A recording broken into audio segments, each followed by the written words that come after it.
Bonjour à tous. Dans cette vidéo, nous allons terminer avec les formulaires et plus précisément avec l'approche React-Form. Dans une précédente vidéo, nous avons vu comment créer et valider un formulaire avec l'approche Template Driven Form. Donc, aujourd'hui, nous allons voir comment on va faire ça avec l'approche React-Form. À titre de rappel, Angular propose deux approches, l'approche React-Form ou bien on peut l'appeler l'approche Model Driven Form. Et on a l'approche Template Driven Form qu'on a déjà rencontrée. Dans l'approche Template Driven Form qu'on a déjà rencontrée, le formulaire ainsi que les validateurs sont créés directement au niveau du template. Par contre, nous allons voir qu'avec l'approche React Form, le formulaire ainsi que les validateurs sont créés dans la classe du composant et ensuite, ils sont liés au template grâce à du data binding. Bien sûr, pour utiliser l'approche React Form Module, alors il faut importer au niveau de votre module racine, dans la liste des imports, le module React Forms Module. Pour travailler avec l'approche Template Driven Form, il faut importer le package, le module Forms Module. Les deux modules, que ce soit React Forms Module ou bien Forms Module, sont importés depuis le package Angular Forms. Donc, l'approche React Form permet de créer un formulaire ainsi que ses éléments au niveau de la classe du composant. Le formulaire ainsi que les éléments sont affichés par la suite au niveau du template.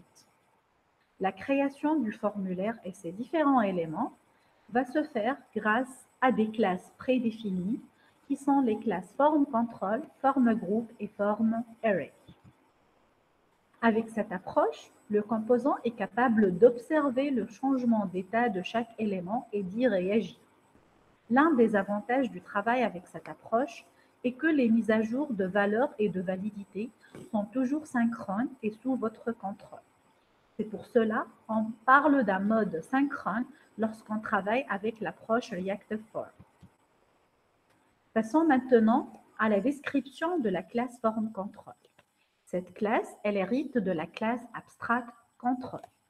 Elle permet de générer un élément de votre formulaire, que ce soit un input de n'importe quel type ou bien une liste déroulante, ainsi que les différents éléments qu'on peut les retrouver à l'intérieur d'un formulaire. Au niveau de la classe donc la génération d'un élément, elle va se faire au niveau de la classe du composant. Et cette classe aussi, elle permet d'affecter des validateurs en cas de besoin pour n'importe quel élément de contrôle de votre formulaire. Aussi, elle permet de suivre l'état de chaque élément de contrôle.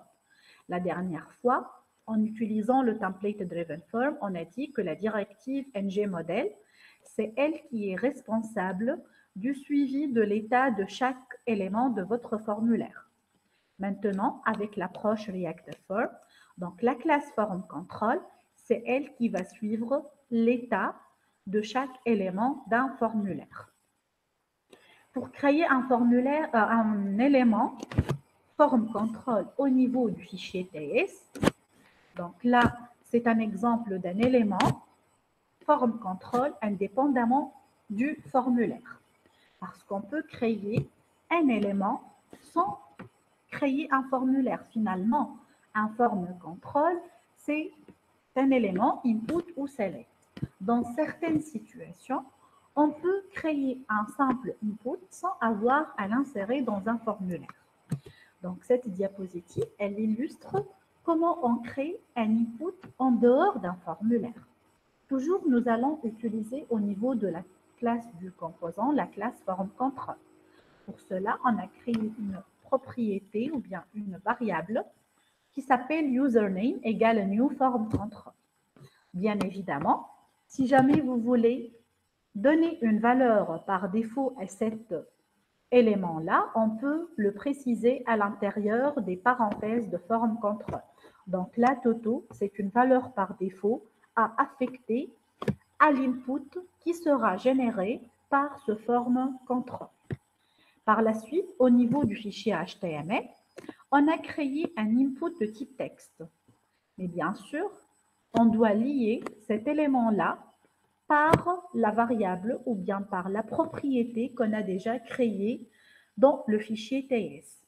Pour lier cet input-là qui ne se trouve pas à l'intérieur d'un formulaire avec le form control indépendant, on va utiliser le property binding avec la directive form control directive, de sorte que on va écrire entre crochets form control égale le nom de la propriété qui se trouve au niveau du fichier TS.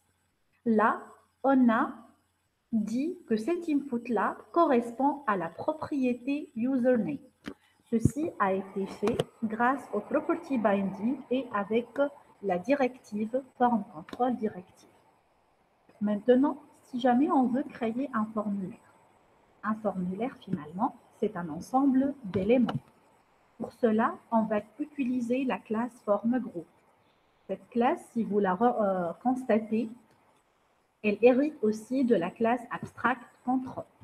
Ceci dit, comme la classe form control, ceci dit qu'il y a des propriétés communes entre la classe form control et la classe form group.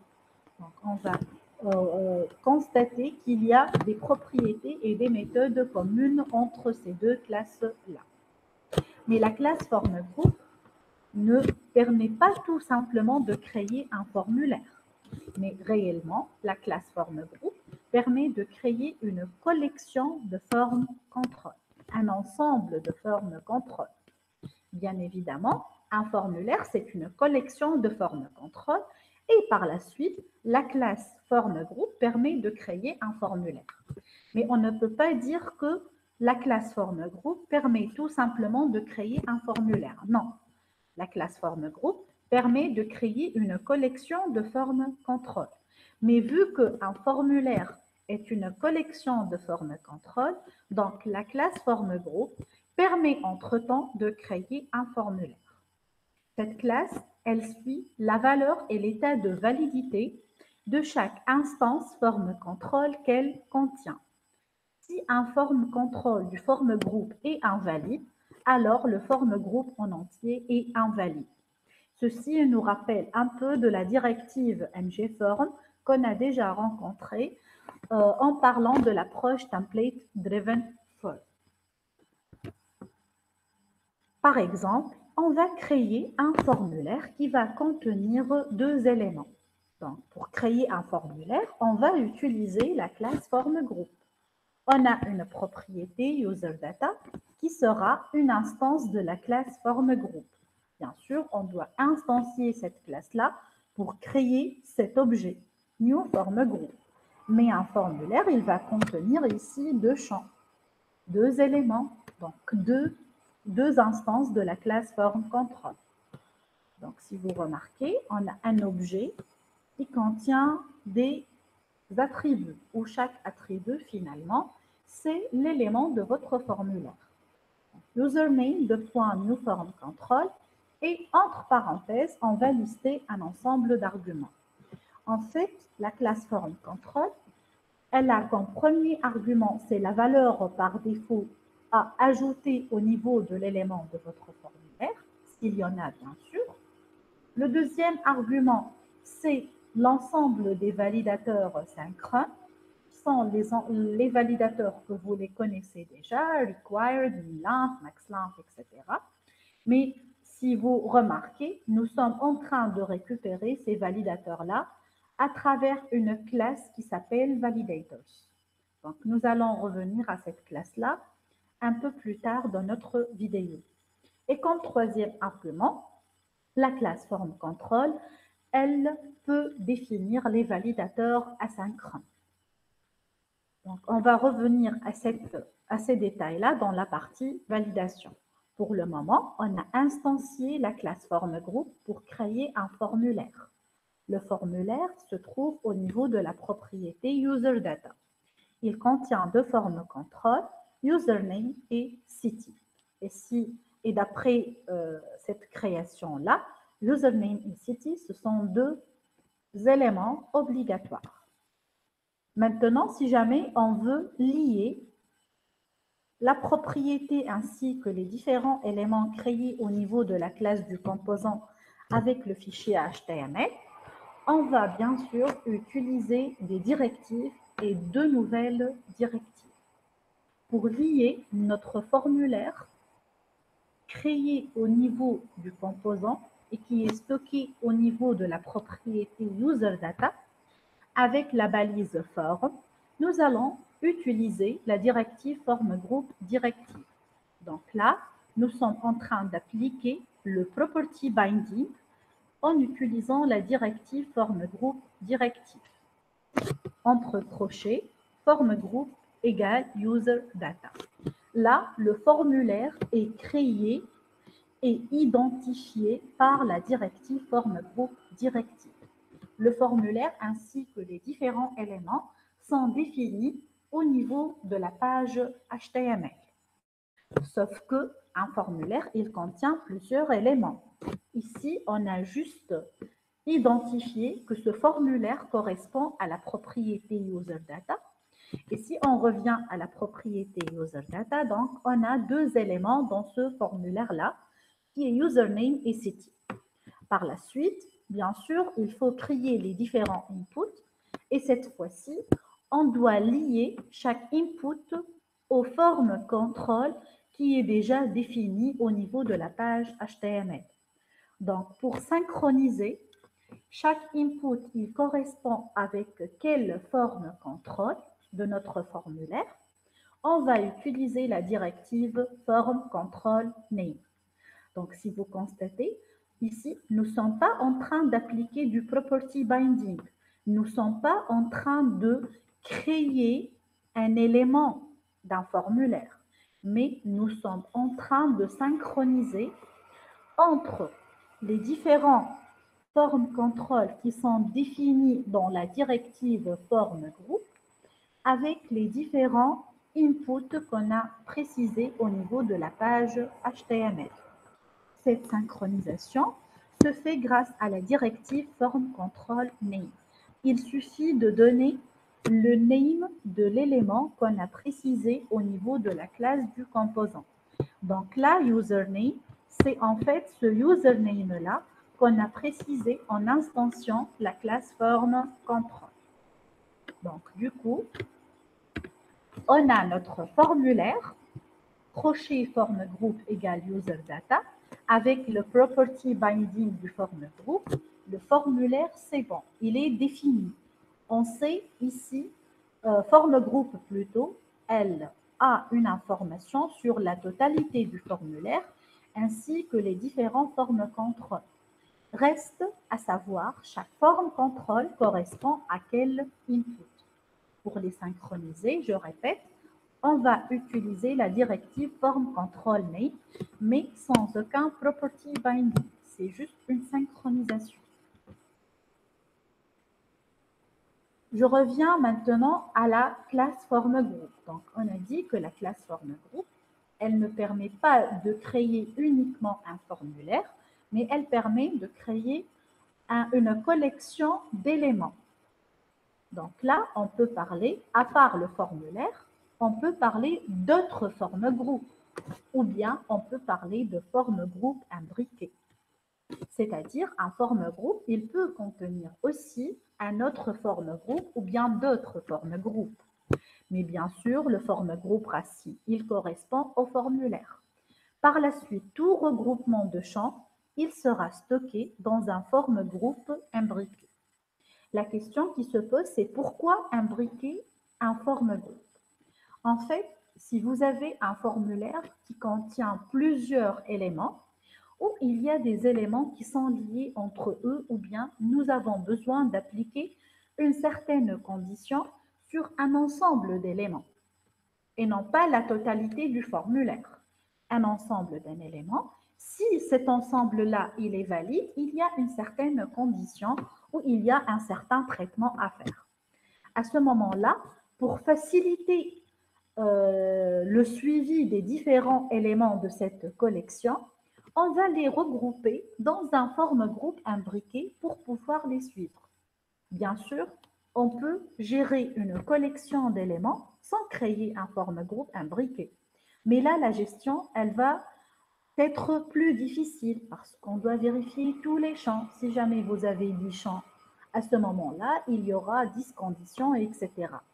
Par contre, si vous regroupez un ensemble de formes contrôle dans un forme groupe imbriqué, il suffit de savoir si le forme groupe imbriqué il est valide ou non afin de euh, faire le traitement nécessaire. Donc, ça facilite les conditions et les traitements au cas où vous avez des conditions sur un ensemble d'éléments qui ne correspondent pas à la totalité du formulaire, bien sûr.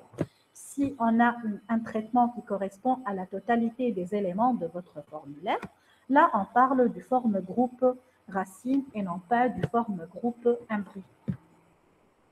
Donc, pour créer un forme groupe imbriqué, comme vous voyez, c'est à l'intérieur du forme groupe racine, on a autre de point new forme groupe et qui va contenir de sa part un ensemble de formes contrôle. Une classe de forme groupe imbriqué est liée à un élément HTML avec la directive forme groupe name. Toujours là, nous sommes en train de synchroniser parce que au niveau de la première directive forme groupe, la totalité du formulaire est identifiée au niveau de la page HTML. La directive forme group name, elle permet de synchroniser l'ensemble de ces éléments-là avec le forme groupe créé au niveau de la partie TS. Maintenant, une autre classe qui s'appelle form array et qui hérite aussi de la classe abstract control. C'est tout simplement une variante de forme groupe qu'on utilise souvent lorsqu'on a un nombre d'éléments non définis au préalable dans un formulaire, c'est-à-dire pour les formulaires dynamiques. Une autre classe qui permet de créer un formulaire d'autre façon, c'est le Form Builder. Form Builder, c'est une classe qui permet de créer un formulaire, mais avec une autre façon. C'est juste une classe helper. C'est une classe qui va vous aider à créer un formulaire. La syntaxe, tout simplement, va différer. Donc là, par exemple, pour créer un formulaire avec la classe Form Builder, on ne va pas créer New Form Group, on ne va pas utiliser New Form Control.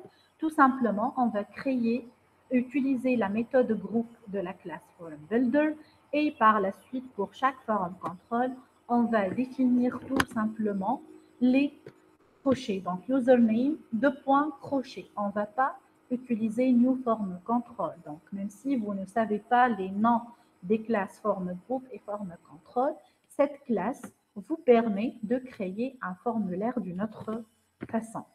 Donc, voici un récapitulatif des différentes classes et directives qu'on a rencontrées. La classe Form Control Directive permet de synchroniser une instance d'un élément avec créé au niveau du TS avec la partie HTML, form control name. Donc, on va synchroniser un form control dans un form group avec un élément HTML. Form group directive, elle lie un form group avec un élément du DOM. Form group name synchronise un form group imbriqué avec un élément du DOM. Et finalement, form array name synchronise un form array imbriqué avec un élément du DOM. Nous allons passer maintenant à la partie validation.